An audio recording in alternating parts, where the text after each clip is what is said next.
Bonjour et bienvenue, aujourd'hui j'analyse Julien qui est récemment venu sur un des stages que j'organise sur Lyon.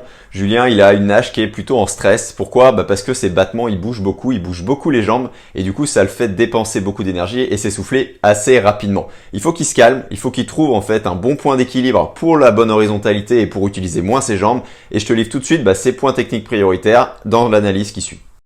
Yes, salut Julien. Je crois que tu te rends pas compte en fait à quel point tu es proche de l'horizontalité et du coup tu bouges tes jambes surtout parce que tu as peur en fait que les jambes tombent et ça te fait dépenser beaucoup d'énergie, c'est fatigant et c'est normal tout simplement.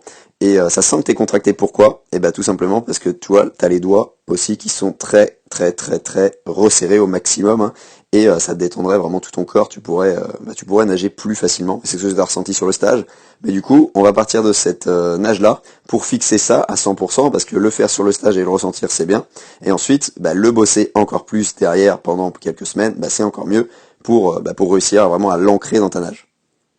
Donc premier point pour économiser tes jambes, ça va être de te rendre vraiment encore plus projectile et de le sentir en fait, de sentir le point de bascule. Tu vois, là t'es comme ça, mais il faut vraiment que tu ressentes que tes jambes remontent vraiment à la surface de l'eau. Donc pour ça on va se servir du bout de bois où t'es ici, et tu dois te retrouver comme ça, sans bouger entre guillemets, ça veut dire sans aucun mouvement pour remonter les jambes à la surface, c'est juste la position de ton corps, d'accord, la forme que tu adoptes qui va déterminer que tu es horizontal comme ça, ou que tu es horizontal un peu moins, et ainsi de suite, et donc économiser tes jambes, les utiliser plus ou moins pour les maintenir en surface. Donc forcément, elles bougent un petit peu en crawl parce que tu as les mains qui arrivent au niveau des cuisses, et quand ça fait ça, forcément ça fait tomber, les retours à rien, idem, mais on n'a pas le choix pour avancer.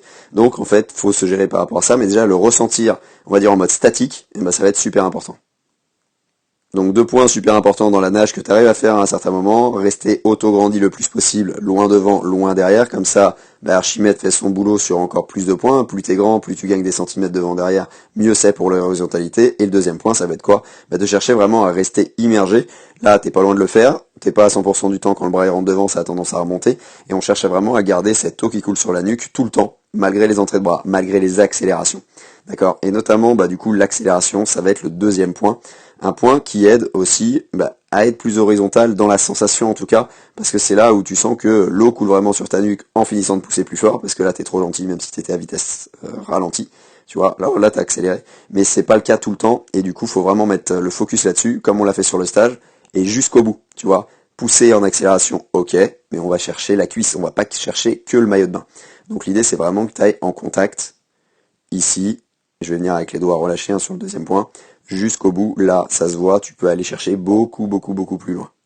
Le deuxième point sur les appuis, au niveau du roulis, c'est ok, donc ça va être d'aller chercher l'épaule en contact avec ton visage, que tu déboîtes vraiment ton épaule, comme ça, tu vas pouvoir relâcher aussi les doigts, je le mets en même temps, relâcher les doigts, déboîter l'épaule, ça va te permettre de prendre derrière un appui plus facile, un catch plus facile, ensuite, ça va pas être la priorité actuelle, mais à un moment donné, ça va être important, et du coup, en mettant ça en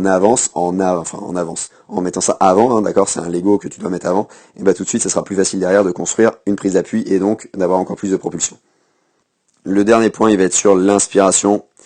Ce qui se passe quand tu inspires, c'est que ça reste pas tout à fait dans l'axe, tu vois. La fin de poussée, là, tu devrais avoir les jambes qui sont vraiment serrées, collées, pour que l'eau s'écoule sur ton corps. On est plus large ici, et on est de moins en moins large au fur et à mesure, comme ça l'eau s'écoule beaucoup plus facilement, et tu crées forcément moins de frein, et donc tu avances plus vite, ou en tout cas tu avances avec moins d'efforts plus vite. Voilà, et donc je reviens sur cette image-là, là, tu vois, sur l'inspi à droite, j'ai l'impression que c'est plus marqué que sur l'inspi à gauche.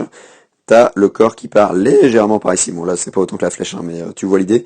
Et forcément, ce qu'on veut, c'est que ça reste. Tu vois, là t'es placé, t'es aligné et tout. Les jambes, tu vois, encore écartées, donc ce truc des jambes, ça va vraiment te servir pour tout le reste. Détends-toi, tu sais le faire sur les glissés, même si je te l'ai répété. Ça va se retranscrire ensuite dans ton crawl. À chaque battement, tu dois sentir les pieds qui se touchent. D'accord? Quand ils se croisent, bien sûr. Ça paraît logique, je préfère le dire. Et donc tu vois là, t'as le bras qui part. Enfin t'as pas le bras qui part, le bras part parce que le corps part. Et du coup, en cherchant l'autograndissement et à le garder malgré l'inspiration, tu vois, faut vraiment avoir cette idée-là, tu l'as fixée d'abord sans respirer, il faut que tu arrives à rester indéformable, à rester dans le même axe, à pas partir par ici, parce qu'après, hop, tu reviens par là, tu fais un peu plus de distance, et ça va te servir tout ça. Donc détends-toi, ça va venir progressivement, ce point aussi sur le projectile. De toute façon, à force de l'avoir vraiment bien en dehors de l'inspi, ça va forcément se construire à un moment donné sur l'inspiration. Mais je te le dis comme ça, tu t'en rends compte. Et les fins de longueur d'ailleurs peuvent servir à ça, hein. Tu te laisses glisser, tu sens ce focus là, les glisser bah pareil, sauf que les fins de longueur tu peux l'avoir en rotation, donc c'est un peu la même chose que sur l'inspiration. Donc voilà Julien, sur ce je t'envoie ce qu'il faut, je t'envoie les séances, les exercices, et puis voilà en fait, fais-toi confiance là-dessus, parce que clairement tu vois là tu bouges les jambes parce qu'encore t'es pas super à l'aise, l'idée c'est vraiment de pousser, de te laisser glisser, et tu sais être horizontal, d'accord? Tu sais être horizontal, tu sais garder de l'air forcément dans la cage thoracique pour le faire encore mieux et t'auto-grandir. Donc fais-toi confiance là-dessus et ça va le faire tout seul. Si toi aussi tu cherches un crawl vraiment plus en glisse avec un exercice que recommandent les milliers de triathlètes qui l'utilisent en ce moment, l'exercice de la paume magique, je te mets le lien en description, lien vers une semaine d'entraînement offerte avec 3 exercices en vidéo dont la paume magique. Je te laisse découvrir tout ça et je te dis à très vite.